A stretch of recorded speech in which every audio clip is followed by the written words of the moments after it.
Our related rate problems in our notes here are going to be separated sort of by type. So we did area problems already.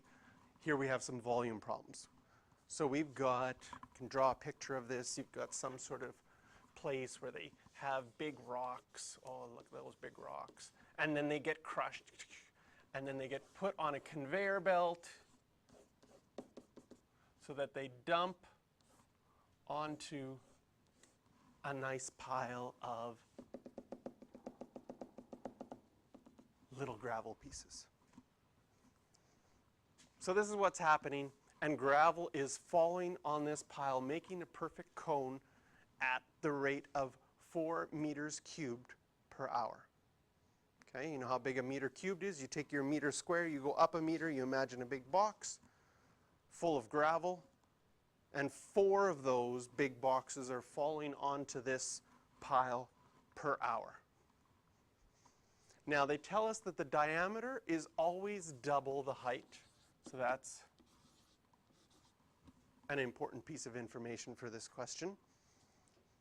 Find the rate of change of the height. So we know then that height is a function of time. And we want to find dh dt. We read through the question. We're given a rate. What is that rate? So this is what we want to find, but we're given a rate 4 meters cubed per hour. What does that equal to? That's our change. That's volume, our change in volume over our change in time, right? So that means that volume in this case is also a function of time. And we want to find it specifically at h equals 3.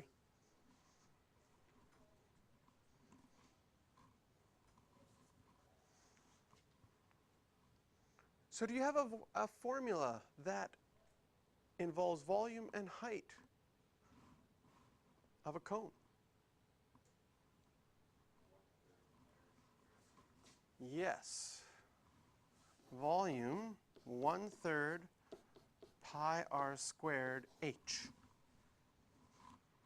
Does that look like any other formulas that you know?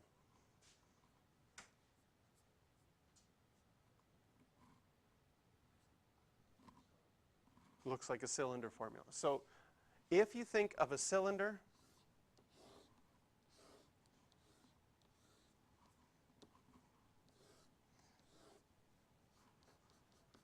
the cone that would be in the cylinder is 1/3 of the volume of that cylinder. Okay, so now we have our formula, and what do we notice about this formula that's different than our other formulas is we've got volume, which we know our dv dt. We've got height, which we want to find our dh dt, but we have an extra variable in there. We have a radius. So one of the things we would like to do that we sort of saw in our optimization problems is, can we do something to get rid of that radius? Is there a relationship between the radius and the height that we already know so that we can substitute h's instead of r's for this formula? Well, we know that the diameter was twice the height. And the diameter is twice the radius. So we know that the radius and the height have to be equal. If that's the case, then instead of r squared, we could write h's, and our formula becomes 1/3 pi h cubed.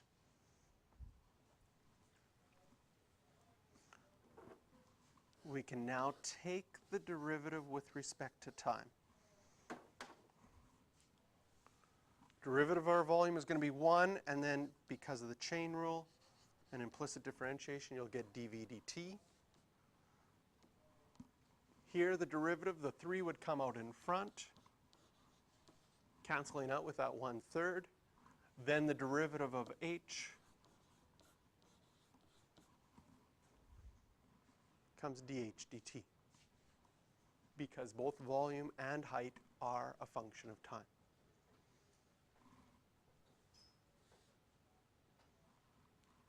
We knew dv dt was 4. We wanted to find it when the height was 3.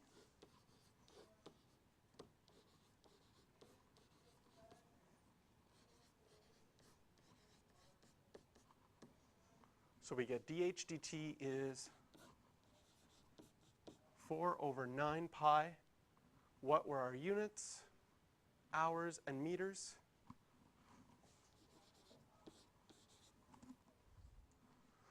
So we can now find out how fast this conical pile of gravel is growing.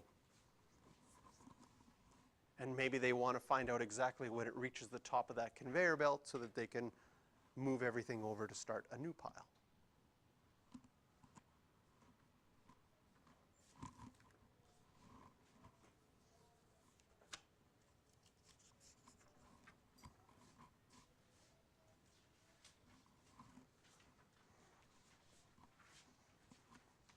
This is the perfect springtime question.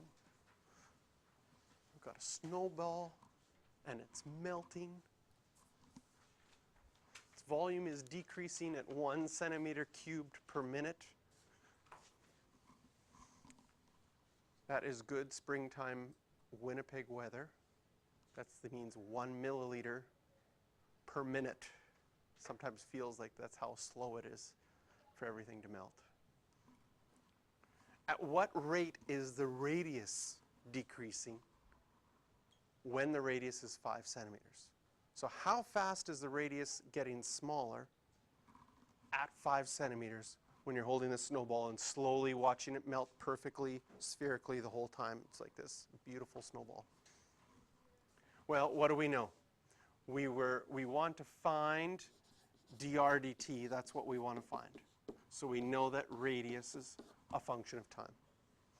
What are we given? We're given dv dt. And because it's decreasing, we're going to write that as a negative 1 centimeter cubed per minute. And we're wanting to find it when r is equal to 5. So this means volume is also a function of time.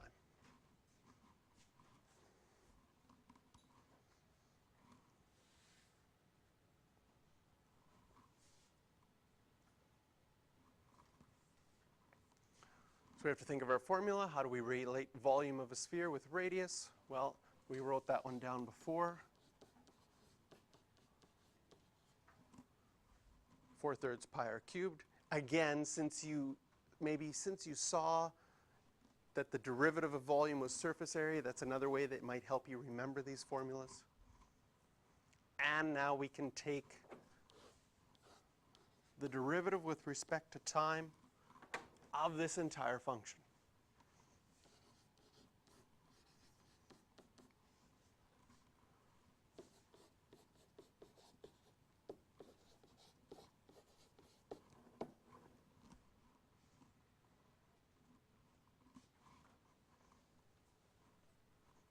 So we know that this value is -1.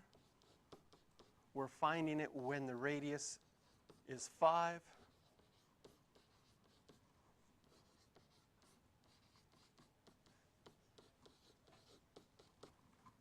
So your radius is decreasing at -100 pi, and our units were centimeters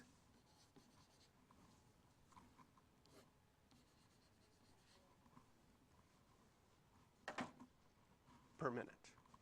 Yeah. It won't be centimeters squared or anything like that because our radius is just measured in centimeters. Our volume is measured in centimeters cubed. That's why that one is centimeters cubed.